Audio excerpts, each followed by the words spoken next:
started doing that. If you need any technical assistance during the webinar, please type in the chat. Otherwise, you can email me.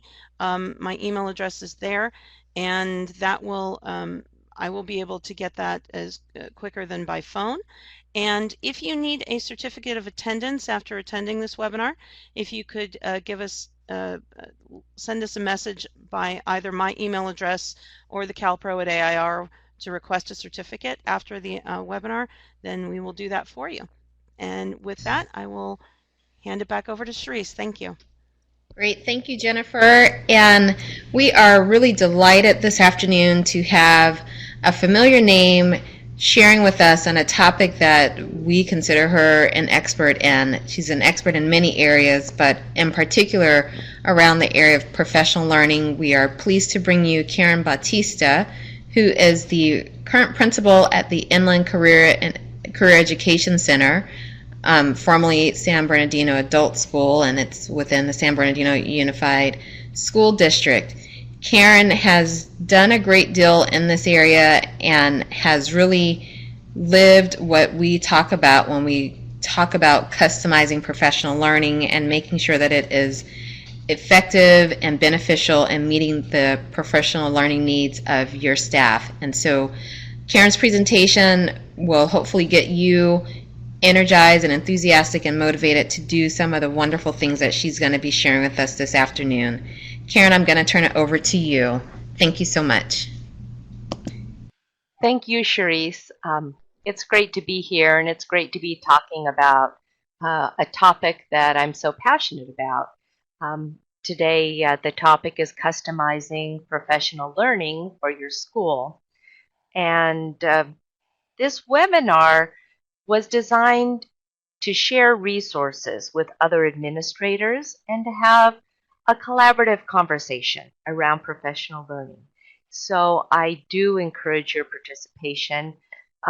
There will be opportunities for input in the chat pods throughout, and I really encourage you to participate and share other resources. We all use each other's resources and build upon them. Here are the objectives for the webinar.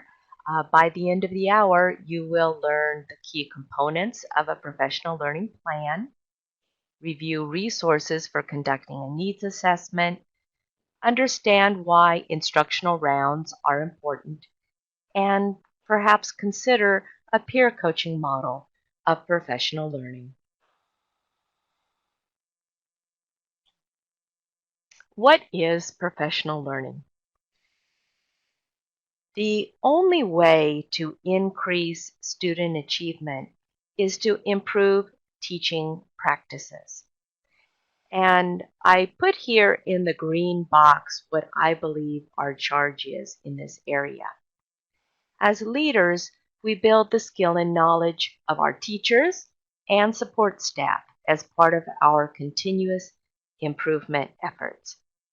Now, with our background that we have in adult education, we are familiar with the best practices for adult learning strategies.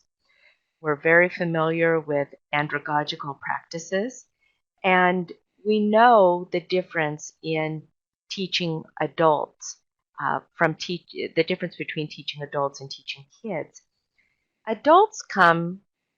Our students come to the classroom with goals, and so do our teachers.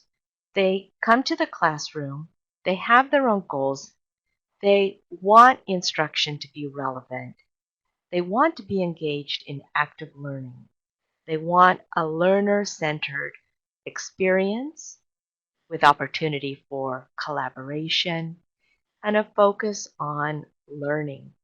And it's very important to keep that in mind when you are putting together opportunities for professional learning for your staffs.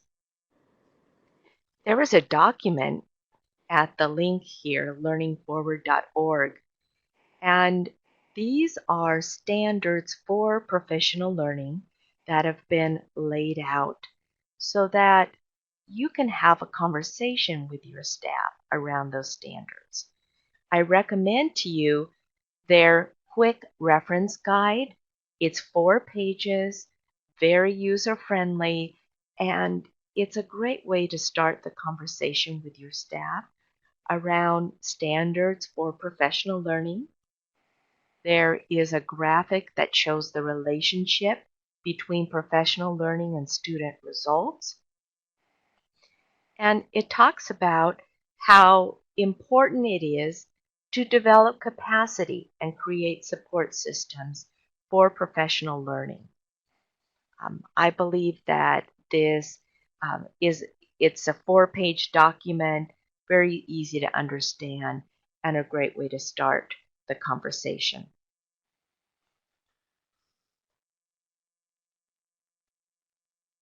Next, we have our first chat pod.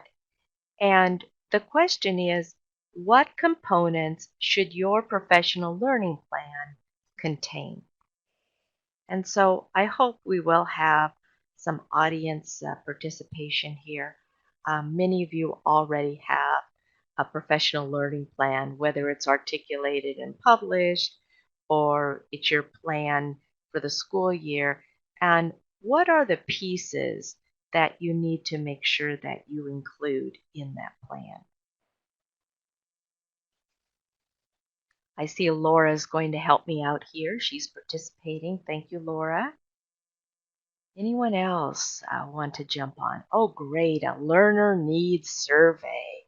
How many of your teachers start the first day of class with a learner needs survey for their students to find out why the students are here and how can we make sure we meet their needs? It's the same with teachers. We want to make sure that the professional learning opportunities are relevant to them. Oh, great. We have another participant here who's typing into the chat pod.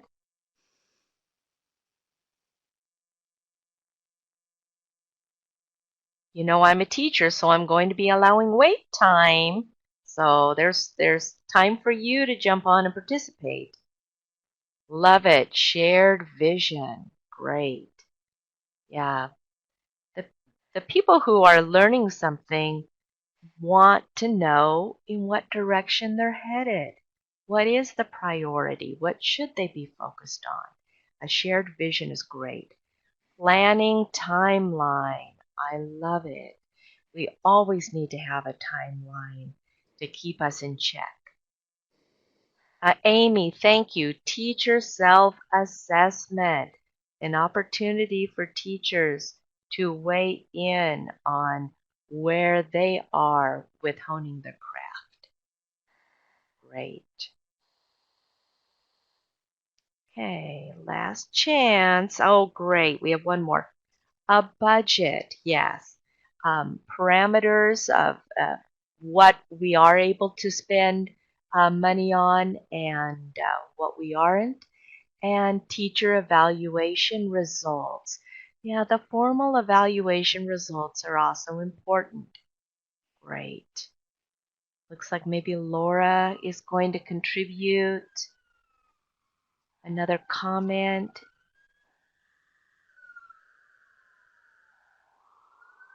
Okay. Ooh, sorry for that noise in the background here. Oh, opportunities for teachers to share knowledge and expertise. Teachers leading learning. Yes. As I mentioned before, teachers are adults and teachers want a collaborative learning experience. And so what is that collaboration going to look like? What are those opportunities going to look like? And it's so much more enjoyable to learn when you're engaged in collaboration. And increase student retention. Love it. That's a great part of a shared vision that we want to make sure that we include. Great. So I'm going to take us back to the slides now. And as you already know, when you're designing your professional learning plan, it is part of a continuous improvement process for your school. And as part of that continuous improvement process, you want to make sure that there's certain things that you include. Student data. You want to look at data and you want the data to drive decision making. Teacher data. We had that mentioned by a few of our participants. You want information on the teacher needs assessment. You want information on the teacher's formal evaluation. You want to know how teachers evaluate their own level of preparedness. I also wanted to mention initiatives, and many of us are part of school districts, and there is a district-wide initiative. If you can connect to the district-wide initiative, that also will make your plan stronger. There are statewide initiatives, federal initiatives, especially now with the implications of WIOA data collection for all of our agencies, and any school-wide initiatives that you also have. Feedback. This is also data. Feedback from students, teachers, administrators.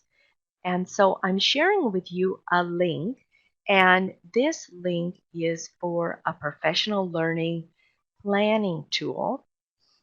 And this is for those of you who are interested in conducting a system review at your own site.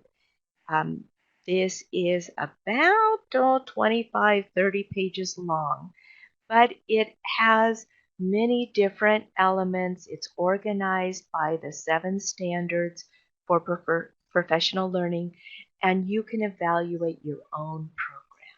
For example, on the standard of data, one of the indicators is how do you address students' capabilities and needs?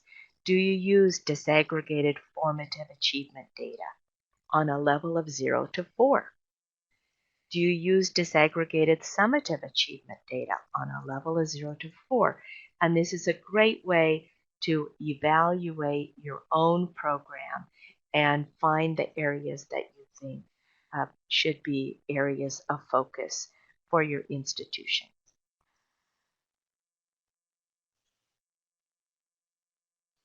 Here are some resources that will help you with your professional learning plan.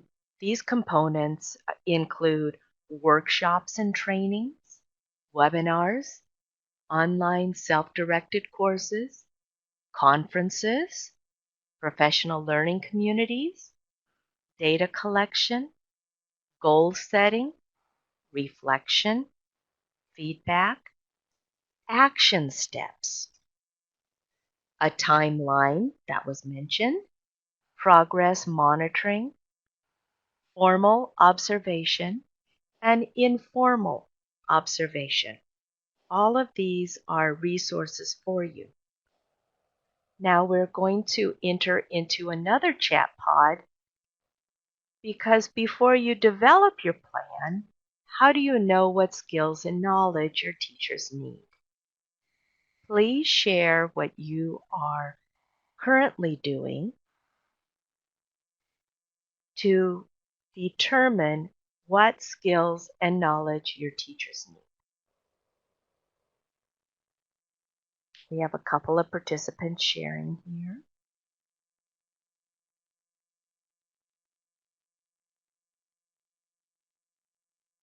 Great. We have a great input here from Jill. Formal classroom observations. Wonderful. Laura wrote review teacher evaluations and teacher surveys. Great.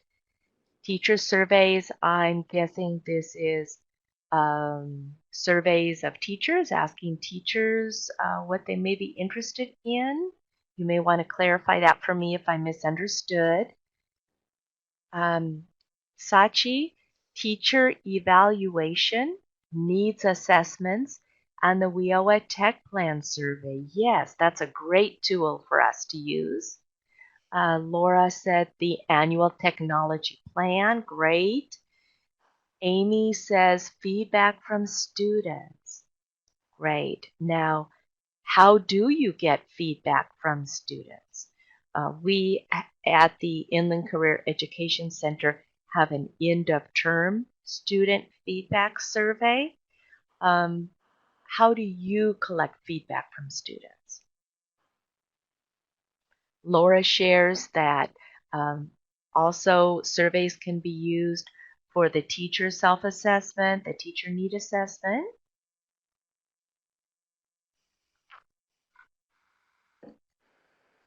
Okay, and new standards and curriculum, yes. Asking questions about standards and curriculum and how comfortable teachers feel about navigating the standards and what are good examples of the standards. Great. Well, I'm going to share with you two resources, and they are both a needs assessment. One of them is the Calpro needs assessment, and there is a link here on the slide. And the other is going to be a needs assessment found in the book by Holland Simar, Teach, Reflect, Learn, Building Your Capacity for Success in the Classroom. And both of these are teacher self-evaluations that provide an exercise for the teacher to reflect on his or her teaching practices. The Calpro needs assessment is a self-assessment that contains 17 questions. It was developed based on the 17 adult education teacher competencies. And there's one question for each competency.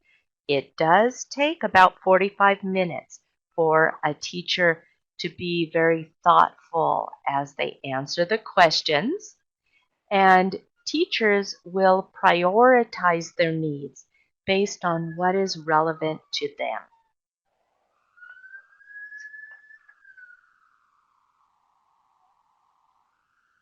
The alternative tool that I'm going to share with you is from the Holland Simar book, Teach, Reflect, and Learn. This is a picture of what the cover looks like. Inside there is a 10-question survey. Teachers self-assess their abilities, and they score their effectiveness along a continuum. And the continuum is from the unaware stage to the conscious stage, the action stage, and finally the refinement stage. We're going to look at some sample questions from the Calpro survey. I want you to be able to see what it looks like, and your teachers will need to go online and set up an account and log in, and they will be able to take the survey. They can even take it multiple times. But when they enter, this is the screenshot of what they will see. The competency is on the left-hand side in the left column, and then there are 3 other columns. They will be able to evaluate relevance. How relevant is this to my teaching? A self-assessment. How am I doing with this skill on a scale of 1, which is excellent, to 4, which is needs improvement, and then the priority level from low priority to high priority. And so number 1 is the first of 4 different domains. Monitors and manages student learning and performance through data. Number 1, assess learners' prior knowledge, learning needs, and college and career readiness goals. How relevant is this skill to my teaching on a scale of 1 to 4? What is my self-assessment of my performance of these skills? And do I place high or low priority on this skill? As the teacher moves through the competencies, There may be some new vocabulary. Number 4, adapts instruction based on formative and summative student assessment data. This may be new vocabulary for some of our teachers, and so you may need to review some of this before you use the survey, if this is the survey you choose to do. I use this survey with my staff. I think it lends itself very well to a group of veteran teachers or teachers with K-12 experience because of the vocabulary and the expectation for some adult education teachers reading through this. They may feel like this is a new expectation for them, and they may unnecessarily be nervous about whether or not they can meet these goals. What we did at my school with this survey is I asked all of the teachers to take the survey and print out their results and bring the results to a meeting. Now, the results will print out their top 5 priorities, and so I had about 40 instructors with their top 5 priorities each, and they could walk around the room, and as they walked around the room, they could spend their dots on their top 5 areas of priority, and then we tallied up the results and came up with the top 5 for the group of teachers. Then I registered as a teacher in the system, and I took the survey and I marked those 5 areas as my top 5 areas. When I did that, it also generated a report of recommended professional development resources. It's a great report. It has the number of the competency. It lists resources that are offered by Calpro, which is always my first stop, looking for resources for professional learning for my staff. And it also lists other, which many of those resources are from the linksed.gov website. And so this was a very useful tool. We provided the list, the results to our professional development team, and they were able to chart a course of action for our school.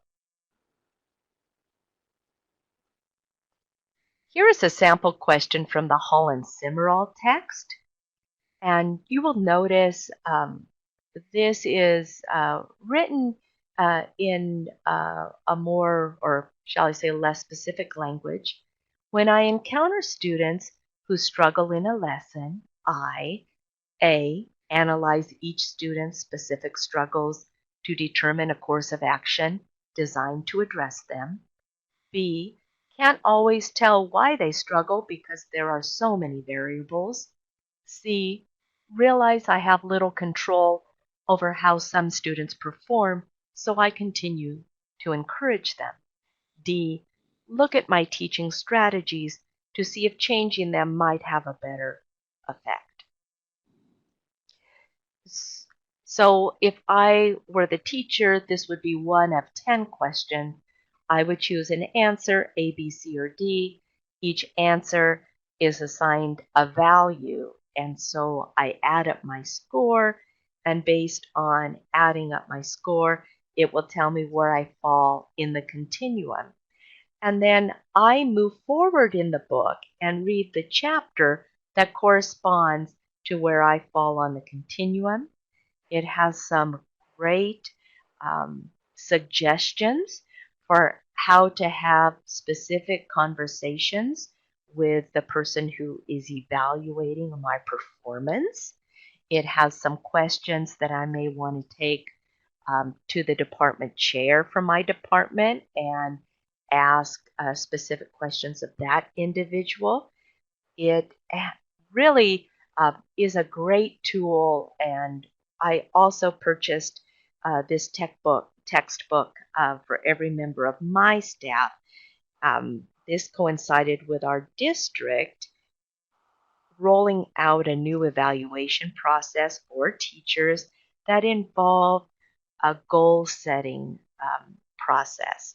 And what I would like to say, no matter what you choose to use for your needs assessment, what is really important is the process of self-assessment and reflection on teaching practices along with goal setting to increase skill and knowledge.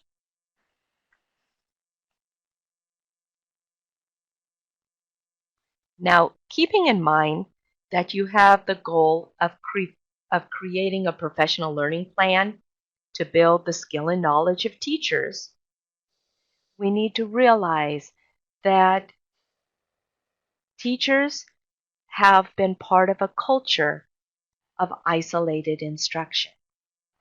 They have rarely been observed by other practitioners. They go to a professional learning opportunity and then they come back to their classroom, close the door, and may rarely have any follow-up.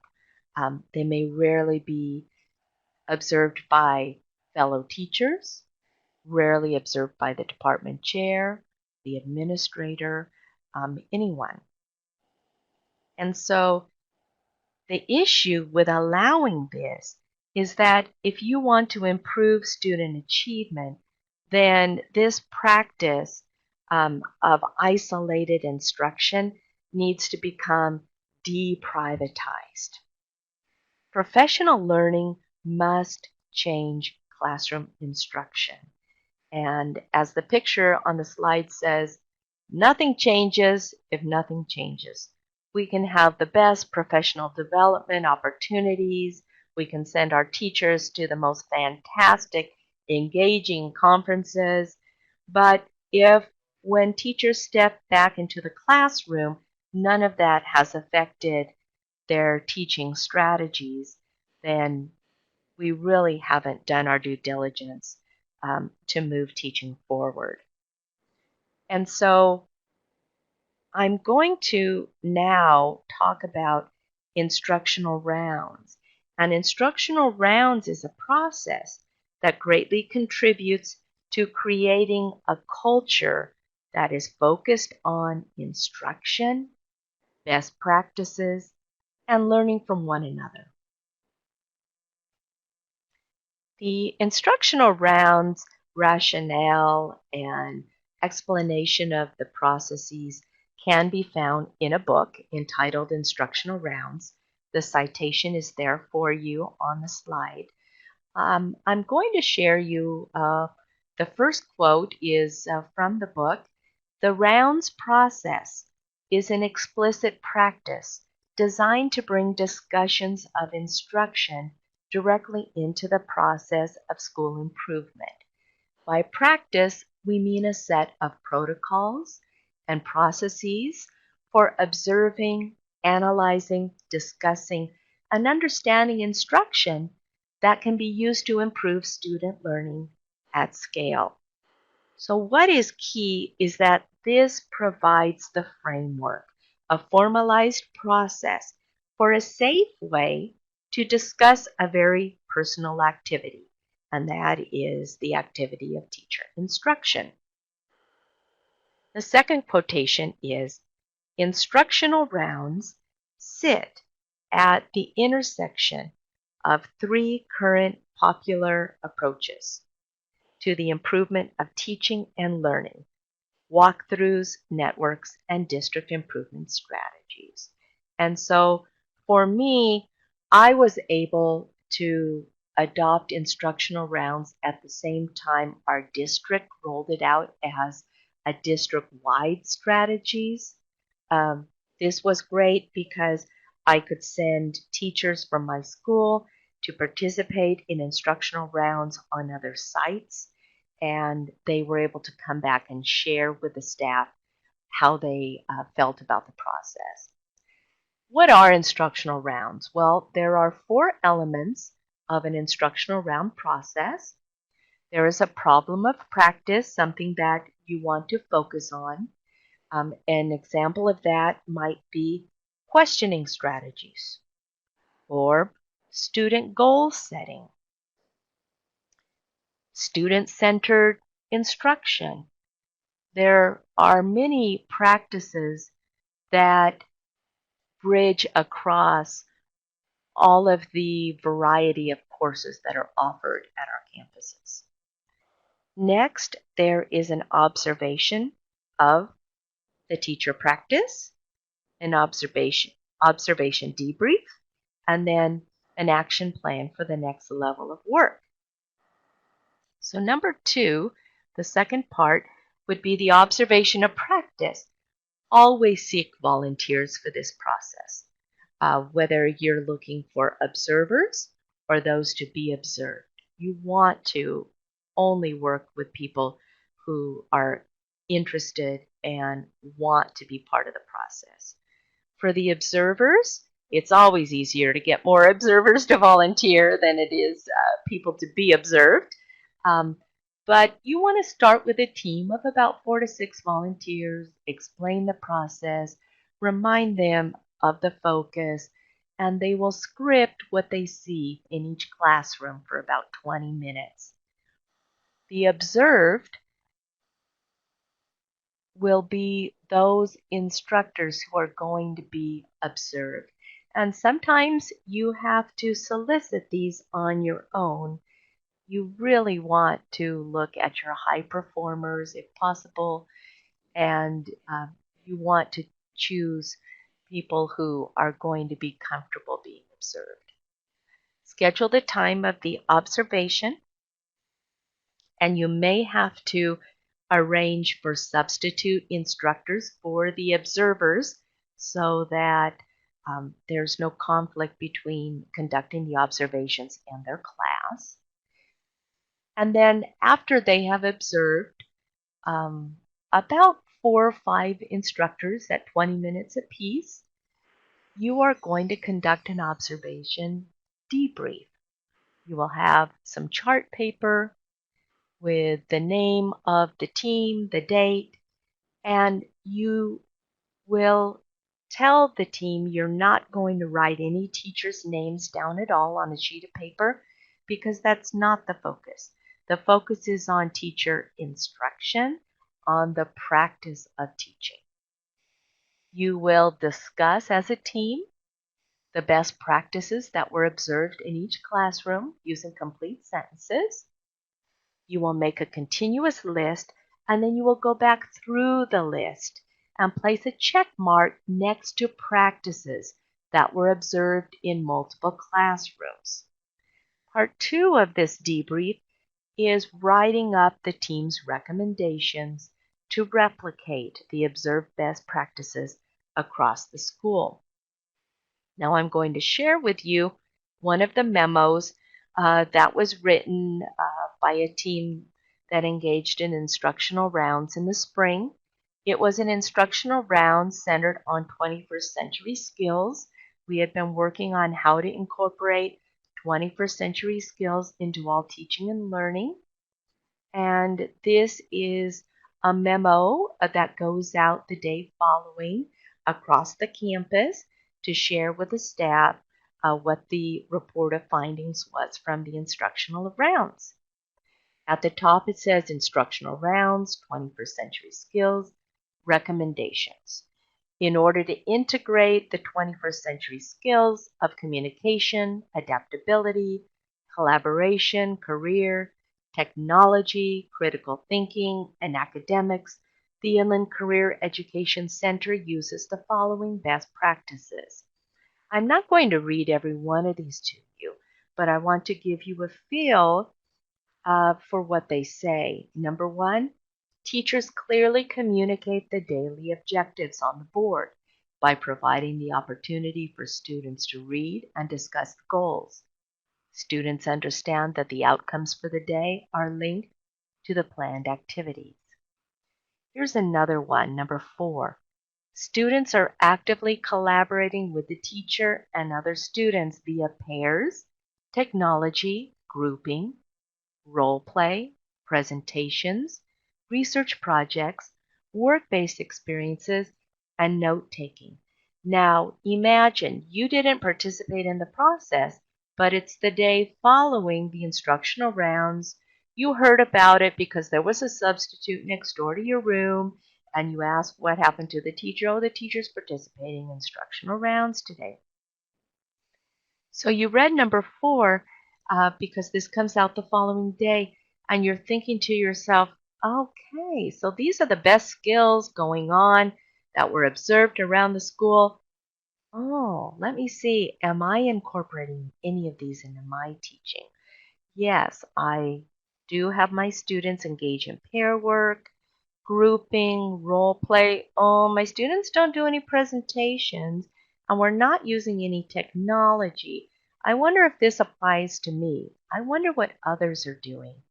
And this is a great opportunity for you to be able to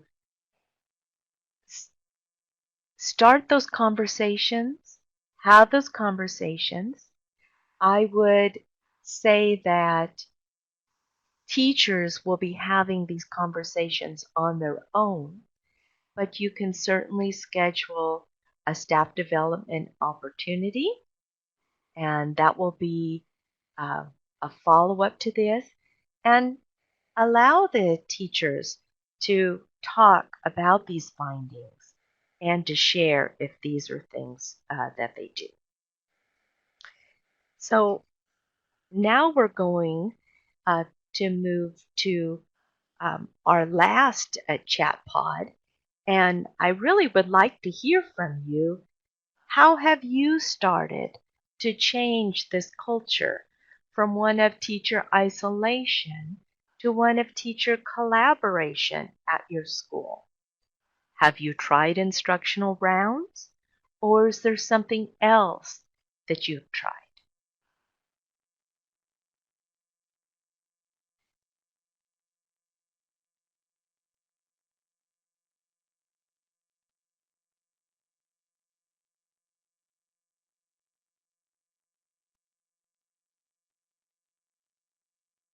Okay, I see a couple people are typing. That's great.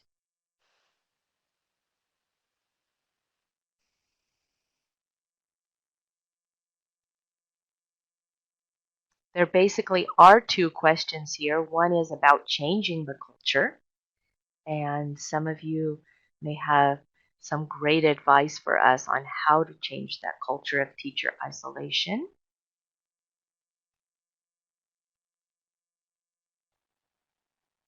Sachi writes that by offering workshops and occasional joint classes, combining classes together is something that she suggests. I do notice that many times teachers will have a teacher partner, someone who they confide in and feel comfortable teaching around. And that is definitely a step um, towards changing the culture. Rosanna writes that they used instructional rounds last year. Great. And the focus was on classroom management to successfully implement cooperative learning strategies. Wonderful. Um, we all have some teachers who are the most comfortable when they can teach the way that they are used to teaching and may not have tried something different. And one of the ways that they can perhaps try something different is by seeing another instructor try something different and then try it themselves. Amy shares that teachers collaborate and share at department meetings. They have requested observing each other, and you're going to try that in the coming year. Wonderful. I love that. We started to change the culture by having some teachers present. And first they would present at conferences, and then they would come and present in front of their peers, which of course they said was more difficult because they were presenting in front of people who they actually knew and esteemed. And it was received so well by the staff. Staff members felt like they now had a point person they could go to if they had questions, and they didn't have to go through an administrator. They could go straight to the teacher and ask, "Oh, how did you implement this?" Well, maybe you can show me, especially in the area of technology. Sue shares that weekly PLCs are part of a teacher's work schedule, also peer observation, and instructional rounds was something that she participated in K-12, but not yet in adult education. Great. And Anne shares that promoting teacher participation in coming up with new strategies to integrate technology in instruction. Plenty of encouragement and collaboration. Great.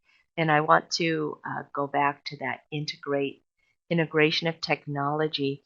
I have some teachers who attended I know I'm going to say it wrong.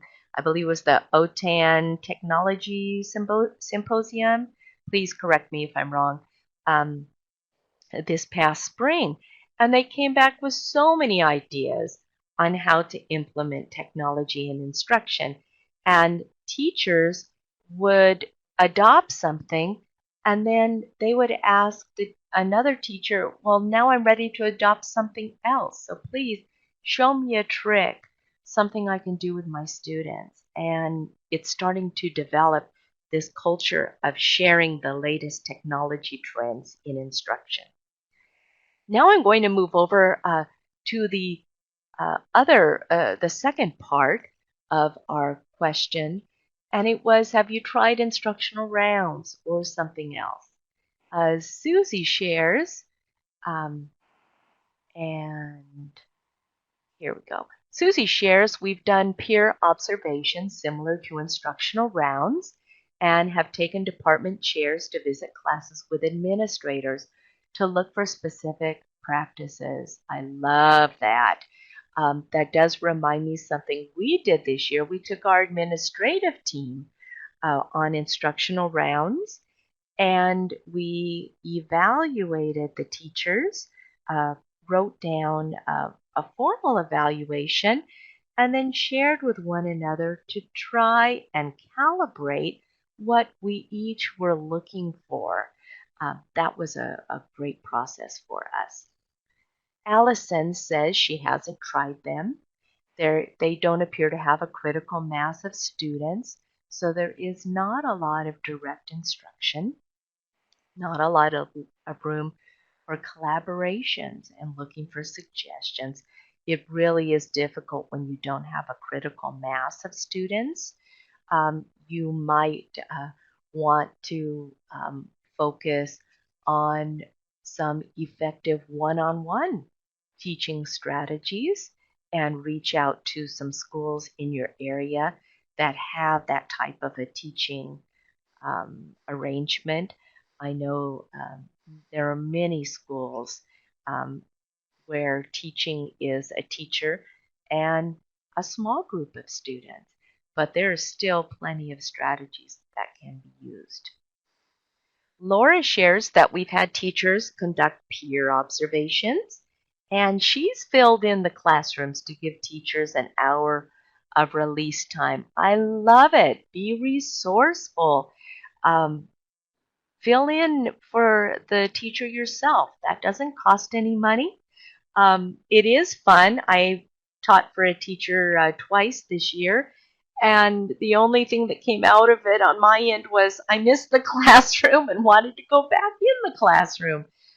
So it was a win-win situation. Susie shares that she has videotaped good practices, of course with permission ahead of time from the instructor, and shown that in the PLCs. I love it.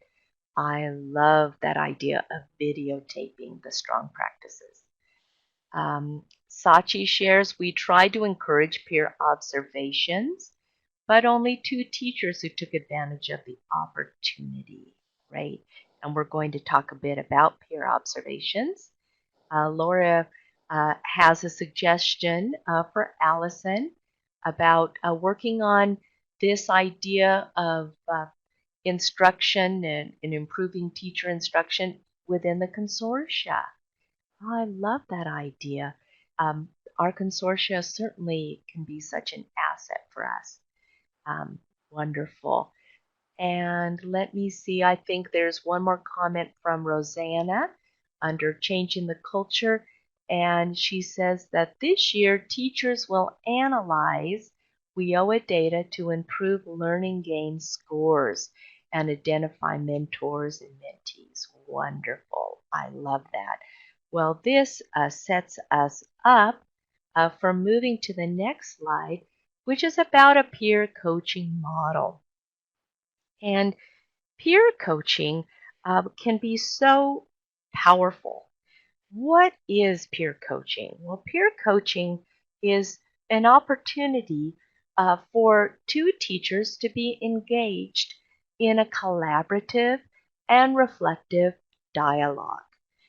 Teachers provide each other with feedback, support, and assistance, and it's really a great way for 2 professionals to connect. I have run peer coaching opportunities in the past. I want to share some resources with you, and then I'll share with you the experience that I've had. Under the NICSAL website, and we will be giving that to you on the final slide, there is a mentor-teacher group guide that has an Appendix B. And in the Appendix B, there is a great handout on the differences between peer coaching and evaluation that you can go over with your staff. There are some rules of engagement. There is a list of pre and a list of post observation questions. And then there are some possible focus areas and and some sample questions to go with those focus areas. And one of the focus areas, for example, is learner engagement. And the list of questions helps teacher to understand how they are to observe a teacher and collect evidence on the learner engagement. First of all, how do learners interact with each other? How much movement is there in the classroom? What kind of movement is taking place in the classroom? What is the affect of the students? How busy are the students? What are they doing? Do learners receive equal amounts of contact with the teacher? How do learners elicit help by asking another student, raising their hand, waiting for the teacher to circulate? Does the learner help make decisions about the class activities and lesson topics? And so this is just one focus area with sample questions provided in that guide. And so what I have done in the past with the peer coaching model is I asked teachers to let me know if there was something specific that they wanted to observe another teacher doing. For example, in the area of ESL, a focus listening lesson. I asked teachers, would you like to observe a focus listening lesson so that you can make sure that you're teaching listening as part of your curriculum? I had a teacher who was interested. I knew of a teacher who had a strength in that area, and I asked the teacher with the strength, how would you like to engage in some peer coaching with another teacher?